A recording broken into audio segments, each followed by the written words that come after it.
The Bears and I is a 1974 Disney film directed by Bernard McEveety, and honestly, I'm kind of unsure of how I feel about this. I think it raises some really interesting discussions, and I think it addresses some really important subjects, but at the same time, in terms of being entertaining, well, I just wasn't. The protagonist is really likable.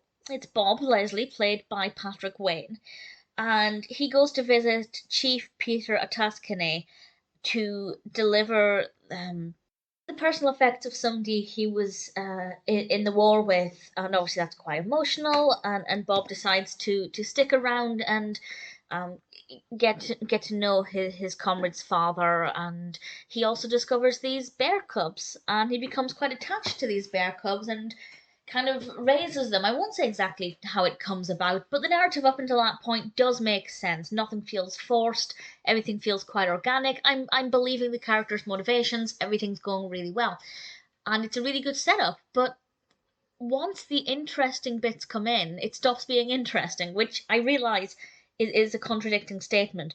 But what I mean is, once it raises interesting points, it is thought provoking, but I feel like it stopped being as interesting. The novelty of the narrative wore off, I think. And that's not to say that Bob stopped being a likable protagonist or anything. I did like him. I think part of the issue why I stopped caring for it so much is I didn't really like the narrative style, because a lot of the scenes are just Bob and the bears. Obviously, there's not a lot of dialogue to be had because Bob's got nobody to talk to, or at least there's nobody to talk back to him. So a lot of it is just kind of voiceover narration, and while that can work, I feel like it felt really stilted, and it wasn't easy to engage with the narrative that way. It felt like they didn't know how to get from A to B or how to get across certain information, so they just whacked a narrative, a voiceover over it, and it didn't. I didn't really care for it. It was okay to begin with when the film started because it's not a bad way to introduce a film, but when it continues, it kind of suggests that actually they needed to bring in maybe another character, somebody for Bob to interact with, but for me it wasn't appealing. I didn't enjoy that aspect of it. So the actual interesting bits are thought provoking, but the execution's not that fascinating. Obviously, part of it is, should Bob be raising these bear cubs? Should he be almost taming them, or should they be free in the wild? And I won't say what happens with that part of the story, but I think it's definitely something that's worth considering. And the other part of the narrative is some people want to convert the land into a national park, but obviously there are natives who live there, and that's going to cause some problems. And Bob's kind of caught in the middle of this and is a bit of a go between the natives, having become quite friendly with them from visiting and then ultimately staying there. But at the same time, he is still very much white man, and that is how he is treated. Understandably, of course, in certain situations, but I also feel like he was treated unfairly in others, because he's more of the bringer of bad news rather than the person who's actually trying to facilitate this.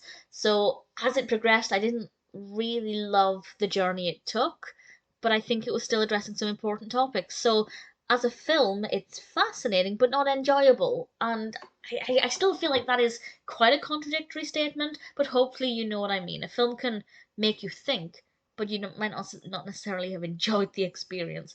It's not a terrible film. I wasn't watching it thinking, this is boring, this is the worst thing ever. Absolutely not. And as I said, Bob is quite likable, so I was relatively interested in his journey. And also the bears. The bears are gorgeous. Actually, something does happen quite dramatically in the final third that I thought was very well shot. I can't say what it is, but it's kind of a big thing. I'm sure you'll know which bit I mean.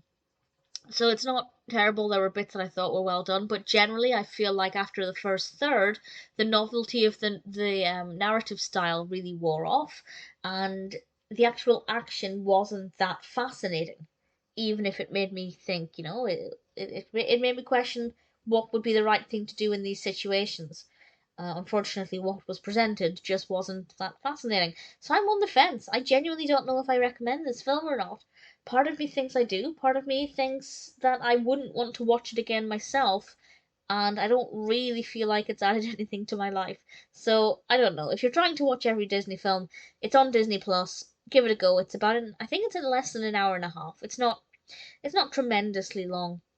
It's also quite an easy watch, despite the fact that it is dealing with potentially quite heavy subjects. It is quite easy going, which was quite surprising as well. So yeah, if there's something about it that appeals to you, whether that's the subject matter or just the fact it's a Disney film, it may be worth it. But if you're otherwise not that bothered, I wouldn't say you'd be missing out on too much.